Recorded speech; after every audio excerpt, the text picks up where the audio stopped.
Good evening. Welcome to Study Agora. Study Agora में आपका स्वागत है। तो आज हम एक टॉपिक कर रहे हैं, बहुत इंपॉर्टेंट है, एक प्रीलिम्स में आ सकता है। ये है development of education during British rule. British period में जो इंपॉर्टेंट जो एजुकेशनल रिफॉर्म्स ब्रिटिश ने करे, तो वो आज हम इसी उसमें वीडियो में देख लेंगे। क्रोनोलॉजिकल वाई मतलब हम देखेंगे, बिल्कुल क्रोनोलॉजिकल ऑर्डर में हम देखेंगे कि किस ईयर में कौन सी कमेटी आई, क्या हुआ, क्या रिफॉर्म आया। ठीक है, तो शुरू करते हैं। तो सबसे पहले कैलकटा देखिए, 1773 में आपको पता है रेगुलेटिंग एक्ट आया था, जहाँ से आप बेसिकली मान सकते हैं कि जो ब्रिटिश गवर्नमेंट है उसने ईस्ट इंडिया कंपनी के मैटर्स में इन्वॉल्वमेंट शुरू कर दिया था रेगुलेटिंग एक्ट से। ठीक है, तो सबसे पहले आपको पता है कि कैलकटा मदरसा आया। कैलकटा मदरसा को इस्टेब्लिश किया वॉरेन हेस्टिंग्स ने। ठीक है, 1781 में to study Muslim laws and customs. 1781 में कैलकटा मदरसा आया। उसके 10 साल बाद जो है संस्कृत कॉलेज आया बनारस में 1791 में, जिसको इस्टेब्लिश किया जॉनथन डंकन ने to study Hindu laws and philosophy. आपको पता है प्री के सिलेबस में Hindu Indian schools of philosophy हैं, जिसमें 3 स्कूल हैं, जैसे बुद्धिज़्म, जैनिज़्म और आपका चारवाक। ये ऑर्थोडॉक्स स्कूल्स हैं, और बाकी जो है न्याय, वैशेषिका, मीमांसा, वेदांता, सांख्य, योग, ये आपके जो ऑर्थोडॉक्स स्कूल है। हेटेरोडॉक्स और ऑर्थोडॉक्स स्कूल में आपको फ़र्क पता होना चाहिए। तो ऑर्थोडॉक्स स्कूल्स ये हैं सारे, और 3 जो हैं आपके ये बुद्धिज़्म, जैनिज़्म और चारवाक। ये आपको पता होना चाहिए, इनके बेसिक फाउंडर्स के नाम पता होने चाहिए और इनकी बेसिक फ़िलॉसफी भी पता होनी चाहिए। ठीक है, तो हम आगे बढ़ते हैं। तो हमने देख लिया कैलकटा मदरसा इस्टेब्लिश वॉरेन हेस्टिंग्स ने किया 1781 में। 1791 में जो है संस्कृत कॉलेज बनारस वाला इस्टेब्लिश किया जॉनथन डंकन ने। फिर हम देखते हैं चार्टर एक्ट ऑफ 1813। इसमें ये बोला गया कि कंपनी गवर्नमेंट जो है, कंपनी सरकार हर साल 1 लाख रुपए खर्च करेगी for the promotion of education. हालांकि ये जो है 1 लाख रुपए भी खर्च नहीं किए गए थे इसके बाद भी। ठीक है, फिर हम आगे देखते हैं। आपको पता है जो 1833 में जो है लॉर्ड मकॉले जो है इसका मिनट आया था 1835 में, चार्टर एक्ट ऑफ 1833 के बाद। तो इसमें जो है एक कंट्रोवर्सी आ गई। इन्होंने सबसे पहले तो ये बोला कि हम जो है मास एजुकेशन पे फोकस नहीं करेंगे, तो मास एजुकेशन को इन्होंने निगलेक्ट किया। इन्होंने ये बोला कि हम जो है जो एलीट लोग हैं, एलीट मतलब जो ऑलरेडी यूके या बाहर जाके पढ़ाई कर चुके हैं, जो एलिटेस्ट हैं, उनको हम जो है एजुकेशन इम्पार्ट करेंगे, और फिर वो जो है उस एजुकेशन को नीचे ट्रिकल डाउन होगी वो एजुकेशन, और वो मासेस तक पहुंच जाएगी। तो उसी को हम कहते हैं डाउनवर्ड फिल्ट्रेशन थ्योरी। ठीक है, तो सरकार जो कंपनी सरकार थी पहले लिमिट कर रही थी, मास एजुकेशन में इन्वेस्टमेंट नहीं कर रही थी। एक कंट्रोवर्सी और अराइज हुई जब ये डिसाइड हुआ कि भाई हम लोग पढ़ाएंगे इंडियंस को, तो उन्होंने बोला कि कैसे पढ़ाएंगे। तो एक जो है खेमा बना एंग्लिसिस्ट। एंग्लिसिस्ट कहते थे कि जो इंडियन एजुकेशन है और जो एशियन एजुकेशन है, ओरिएंटल एजुकेशन है, चाहे वो साइंस हो, आर्ट्स हो, ह्यूमैनिटीज़ हो, वो थोड़ी बैकवर्ड है अभी। तो हमें ना इनको वेस्टर्न एजुकेशन प्रोवाइड करनी चाहिए, वेस्टर्न एजुकेशन।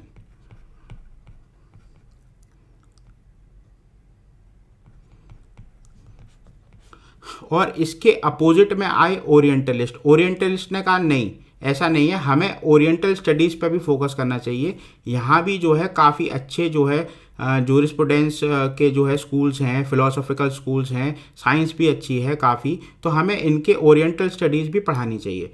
लेकिन एंग्लिसिस्ट जो है इसका विरोध कर रहे थे। और एंग्लिसिस्ट में भी आगे जाके डिवीज़न ये हो गया कि अगर हम वेस्टर्न एजुकेशन इम्पार्ट तो करेंगे, लेकिन वेस्टर्न एजुकेशन जो है इंग्लिश में इम्पार्ट करेंगे या लोकल लैंग्वेज यानी कि वर्नेकुलर में इम्पार्ट करेंगे। तो इनमें भी कंट्रोवर्सी हो गई, एंग्लिसिस्ट भी डिवाइड हो गए। तो ये ओरिएंटलिस्ट और एंग्लिसिस्ट कंट्रोवर्सी ये है। ठीक है, वेस्टर्न वर्सेस ईस्टर्न स्टडीज़। फिर इसके बाद आया काफ़ी इंपॉर्टेंट एक जो डिस्पैच आया, चार्ल्स वुड का डिस्पैच आया 1854 में। ये रिवोल्ट ऑफ 1857 से पहले आया।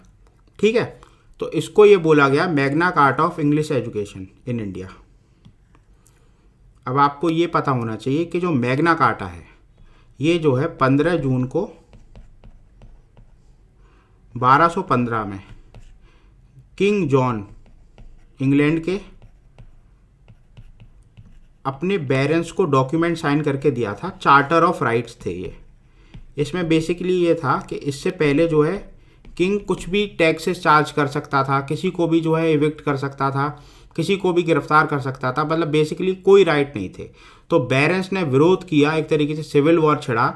बाद में जो है किंग ने एग्री किया, किंग जॉन ने एग्री किया कि मैं जो है आपको कुछ राइट्स दूंगा। तो वो जो चार्टर, जो सबसे पहले जो राइट्स का चार्टर आया, वो उसी को मैग्ना कार्टा बोला गया है। तो ये 15 जून 1215 को साइन किया था किंग जॉन ने, और जो है आर्क बिशप थे कैंटरबरी के, विंडसर में साइन हुआ था ये। और बैरन्स जो है फिर बैरन्स ने भी इस पर सिग्नेचर किए थे।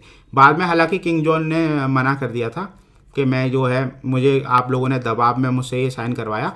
और इस दौरान जो है फ्रांस और इंग्लैंड लड़ाई भी कर रहे थे, तो बैरन्स का सपोर्ट चाहिए था किंग जो है किंग जॉन को। तो उसने जो है मैग्ना कार्टा तो साइन कर दिया, लेकिन बाद में फिर वो मुकर गया।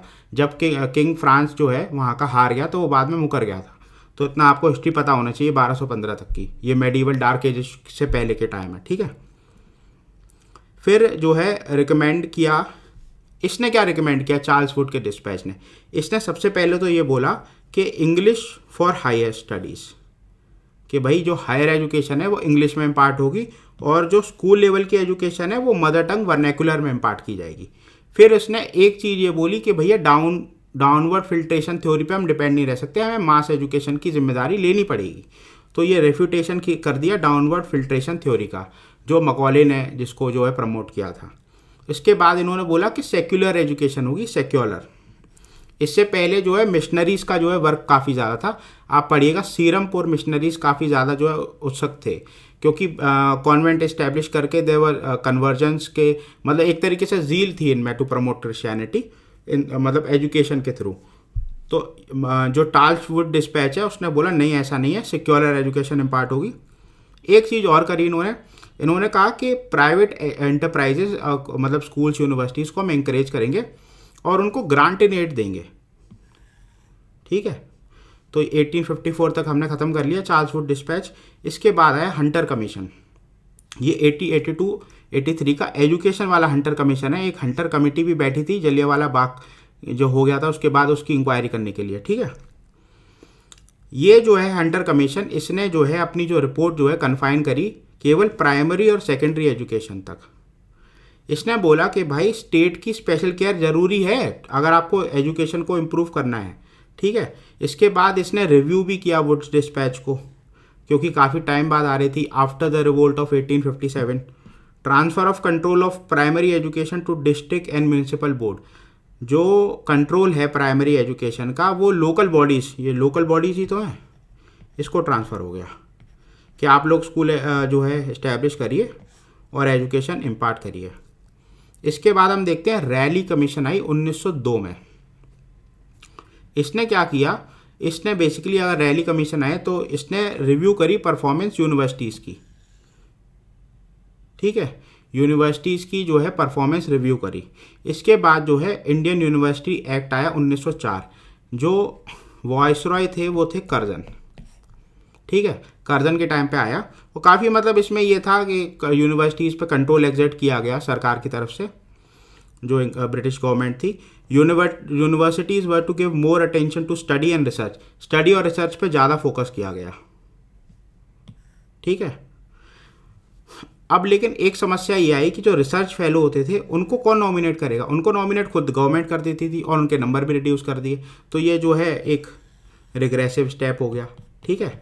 1904 का ये जो इंडियन यूनिवर्सिटी एक्ट आया। फिर इसके बाद जो है जो एफिलिएशन मिलती थी प्राइवेट कॉलेजेस को वो भी स्ट्रिक्ट कर दी गई। तो प्राइवेट कॉलेजेस भी इस्टेब्लिश नहीं हो पाए जो है। कर्जन ने ये बोला कि भाई जो प्राइवेट कॉलेजेस हैं ये ग्राउंड बन गए हैं रेवोल्यूशनरी एक्टिविटीज़ का, यहाँ से काफ़ी सारे रेवोल्यूशनरी आते हैं। तो उसने इसके जो एफिलिएशन हो इतना स्ट्रिक्ट कर दिया कि उनको एफिलिएशन ही नहीं मिलता था। अब एफिलिएशन ही नहीं मिलेगा तो ऑब्वियसली उनको दिक्कत तो होगी।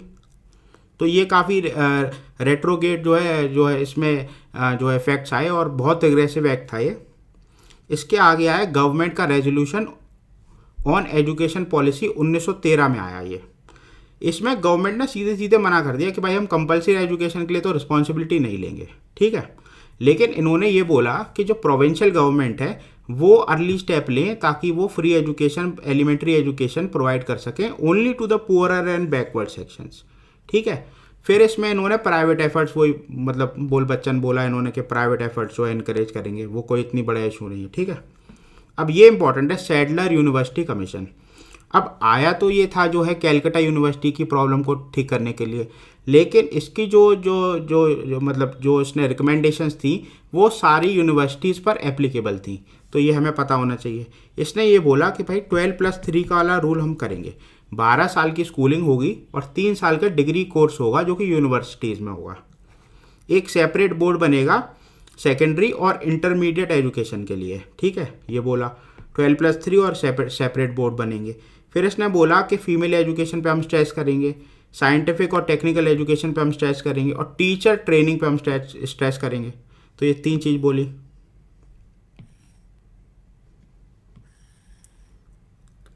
ठीक है। इसके बाद आई हार्टॉग कमेटी। ठीक है, हार्टॉग कमेटी जो है इसने बोला कि एम्फेसिस होगी प्राइमरी एजुकेशन पे। इसने बोला नंबर ऑफ स्कूल से कोई फ़र्क नहीं पड़ता, हम क्वालिटी को जो इम्प्रूव करेंगे, quality of education was given priority. Admissions जो है इसमें रिस्ट्रिक्ट कर दिए, काफ़ी ज़्यादा एडमिशन रिस्ट्रिक्ट कर दिए थे। इसके बाद बेसिकली टेस्टिंग वगैरह काफ़ी ज़्यादा बढ़ा दी थी। अब इसके बाद एक वर्धा स्कीम आई जिसको फॉर्मुलेट किया जाकिर हुसैन कमेटी ने फॉर बेसिक एजुकेशन। इसमें वही बोला गया कि सिक्योर अप्रोच अपनानी चाहिए स्कूल में, लर्निंग वाया एक्टिविटी, एक्टिविटी से मतलब आप प्रैग्मेटिक अप्रोच अपनाइए लर्निंग के लिए।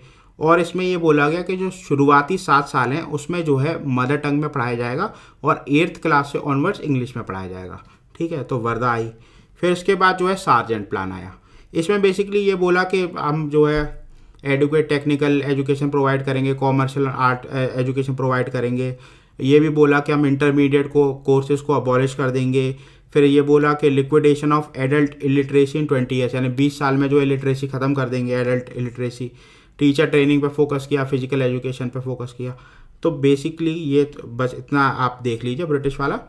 लेकिन ये याद रखना बहुत ज़रूरी है कौन कौन सा टाइम, ये मैंने बिल्कुल जो है क्रोनोलॉजिकल ऑर्डर में अरेंज किए हैं, तो आप ये ज़रूर देख लीजिएगा सारे, इसमें से क्वेश्चन आ सकता है। इसके अलावा और सारे एरियाज़ हैं, मैं आपको बता दूंगा कौन कौन से आप इस हफ्ते पढ़ सकते हैं। ठीक है, तो आप चैनल को लाइक करिए, शेयर करिए, सब्सक्राइब करिए। फिर मिलते हैं नेक्स्ट वीडियो के साथ। Thank you, have a nice day.